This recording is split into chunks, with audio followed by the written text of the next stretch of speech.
My name is Sarah Johnson. Until just a few months ago, I would have introduced myself as a 38-year-old ordinary housewife. But now, my life is in the midst of a major change. Our family lives in a quiet residential area in the suburbs of Boston. My husband, Michael, is 40 and works at a local advertising agency. We've been together since college and got married right after graduation. Our son, Jacob, is 8 years old. He's an energetic and curious little boy.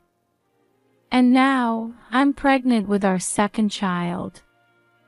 There are just 3 months left until the due date. We know it's going to be a boy, and he's already very much a part of our family. I used to work as a fitness instructor at the local community center. I loved exercising and found fulfillment in supporting people's health. But when I found out about this pregnancy, everything changed rapidly. The first few weeks were smooth. My morning sickness was mild, and I thought I could continue working. But after the 12th week of pregnancy, I started experiencing intense fatigue. I'd get out of breath just climbing stairs, and sometimes even standing up was a struggle. My doctor, Dr. Sanders, advised me to take it easy on the exercise. But as a fitness instructor, there were many situations where I had to move my body. In the end, I decided to quit my job at 16 weeks of pregnancy. As I spent more time at home, I began to notice changes in Michael. He had never shown much interest in housework before, but suddenly he started cleaning and cooking diligently. At first, I was even touched by his smile when he said, "I'm thinking about your condition." But at the same time, I started to feel an indescribable sense of unease. When I ate the food Michael prepared, I increasingly experienced heartburn and dizziness. I thought, maybe it's because of the pregnancy, but something still didn't feel right. In the midst of all this, Jacob started saying strange things. He'd say, "The baby in mommy's tummy is talking to me." At first, I laughed it off as a child's vivid imagination, but gradually, seeing Jacob's serious expression, I began to feel that something significant might be happening. And so, an unsettling atmosphere slowly crept into my once ordinary daily life.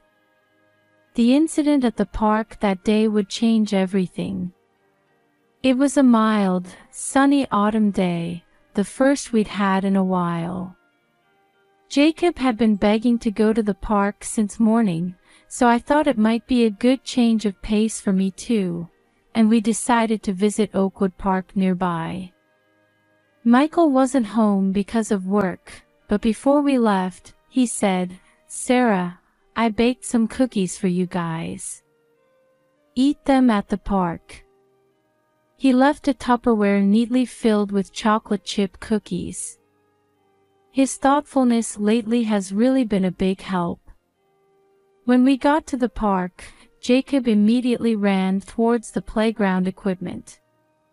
I sat on a nearby bench, rubbing my big belly, watching over my son.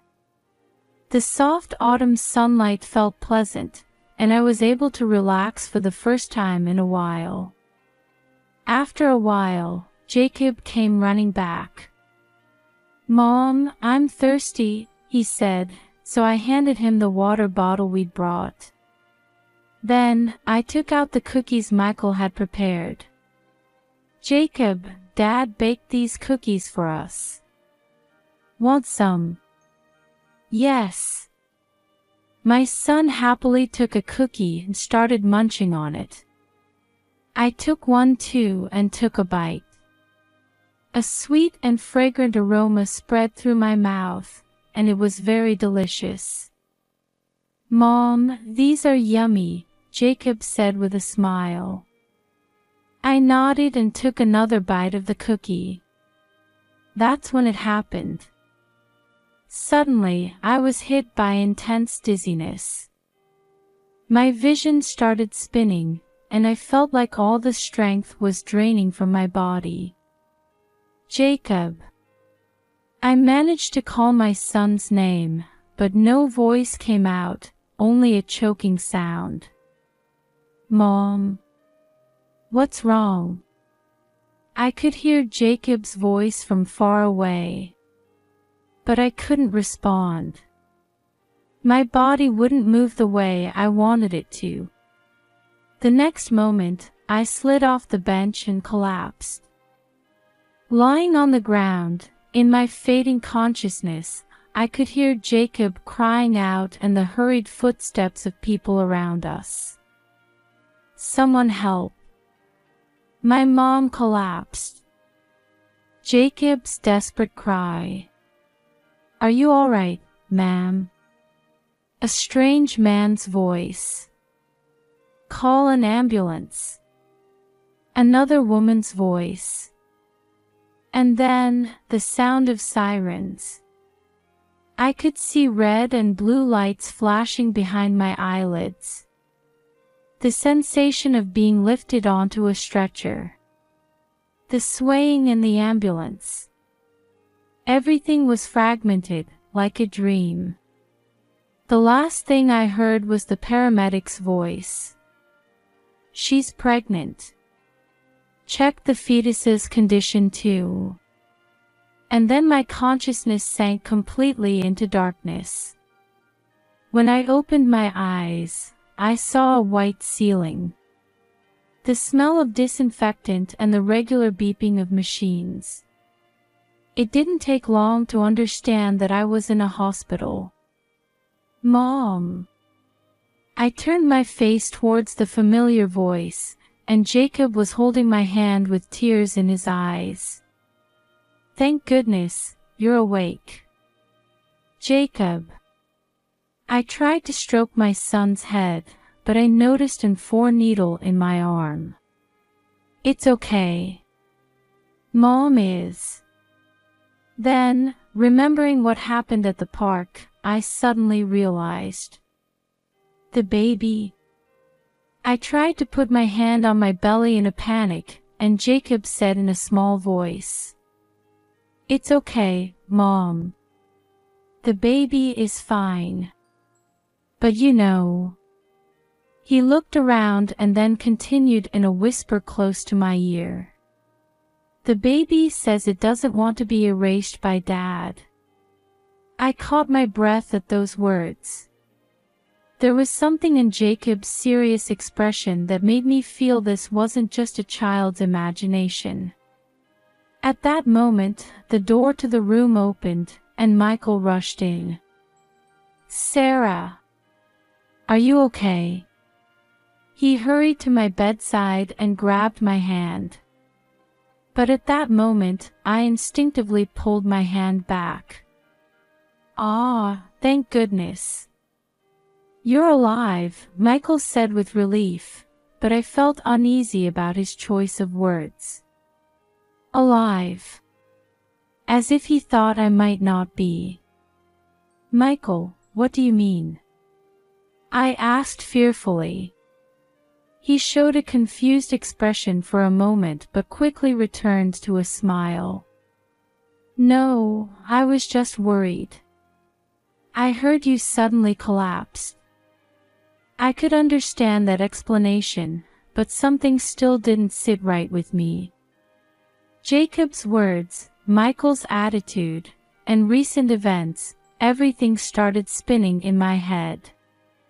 A nurse came in and started checking my condition.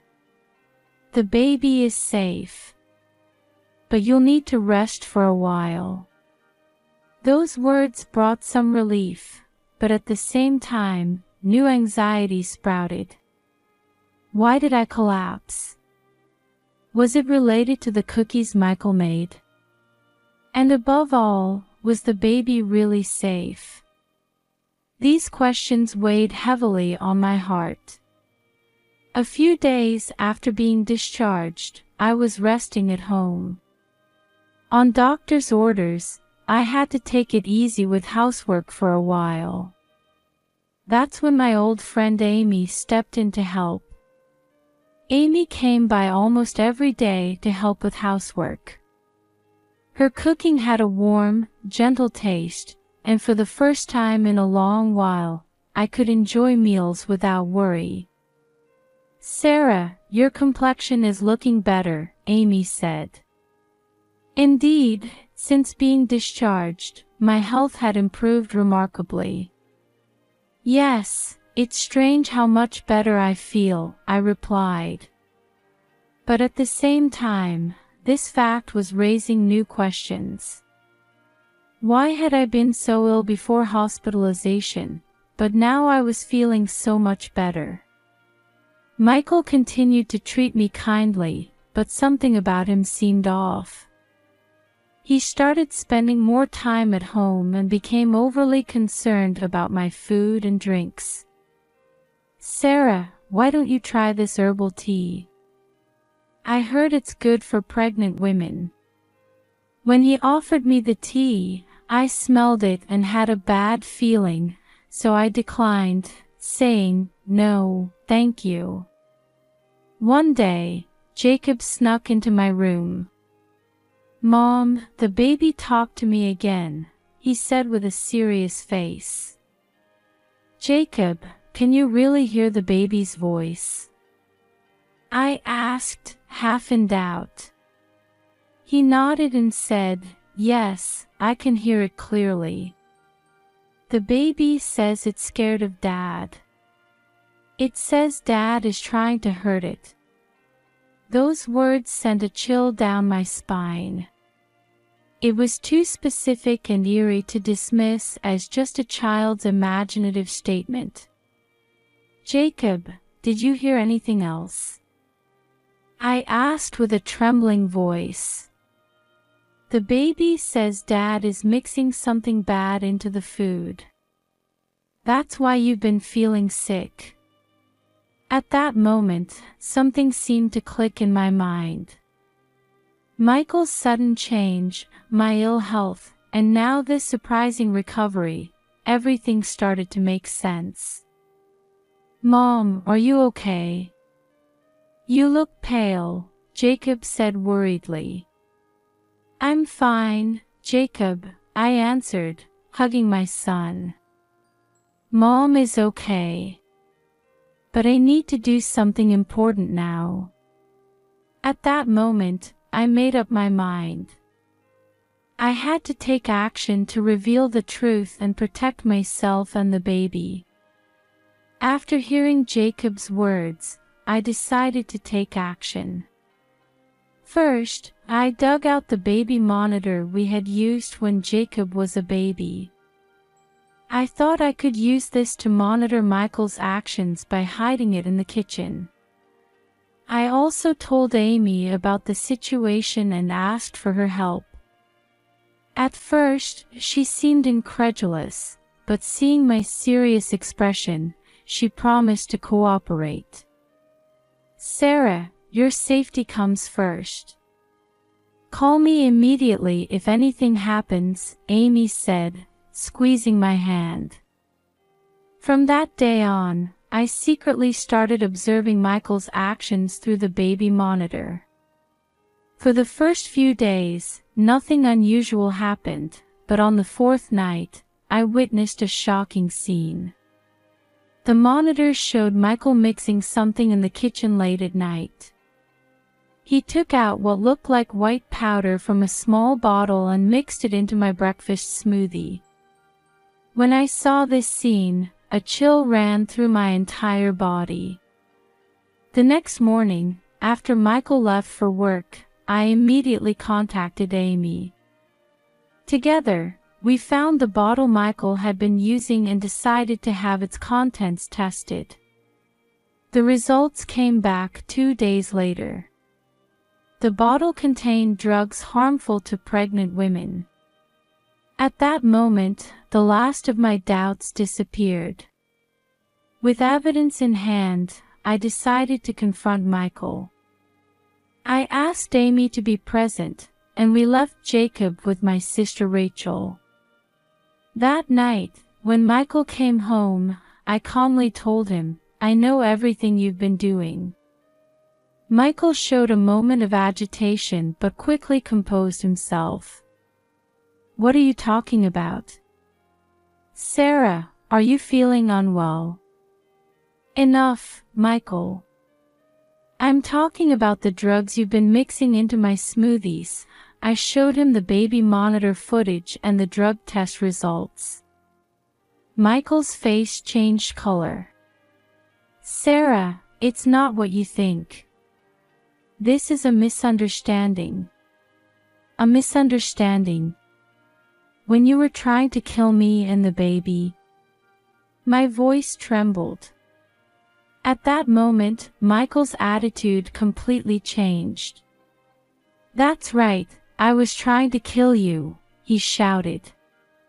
"If you and that brat were gone, I could be free."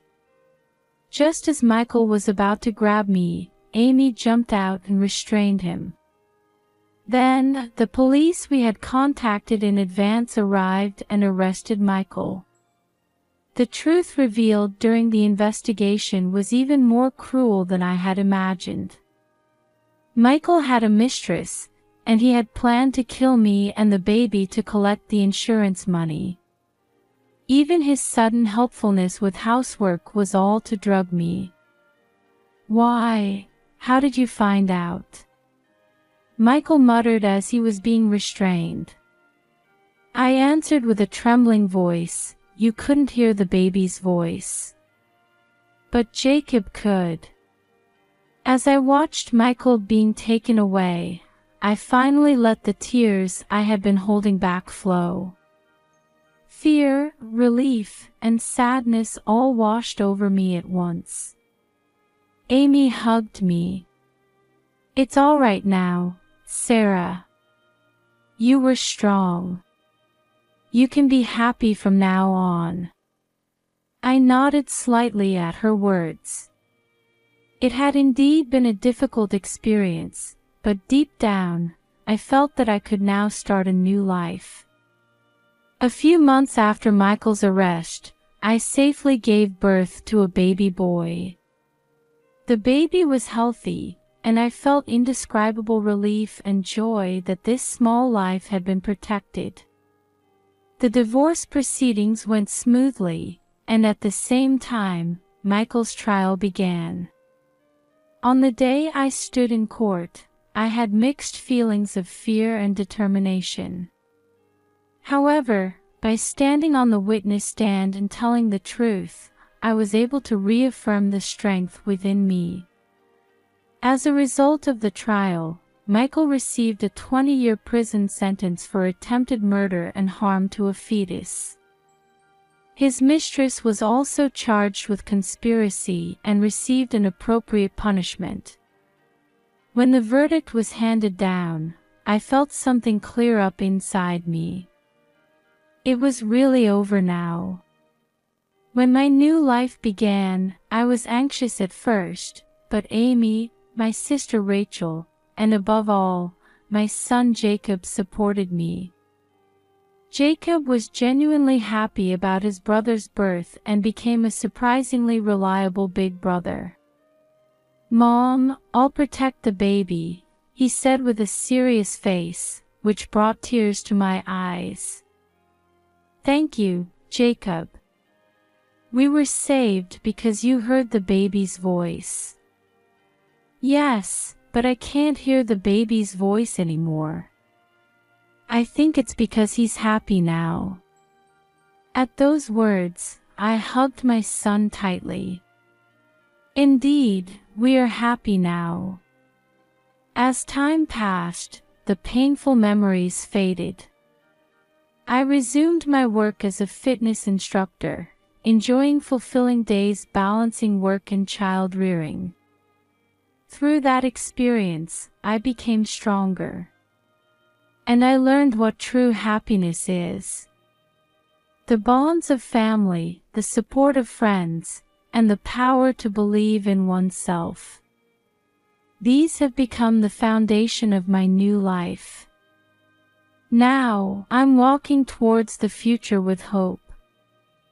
There may be difficulties at times, but I believe there's nothing we can't overcome. Because I have my precious family, and the strength I gained from this experience.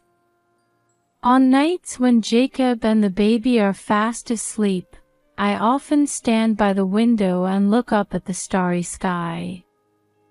And in my heart, I whisper, "Thank you. We are happy. And we will continue to be, forever." With each new morning, the bonds of our family grow stronger. And I am certain, no matter what difficulties may lie ahead, we will surely overcome them. Because we have love and hearts that believe in each other.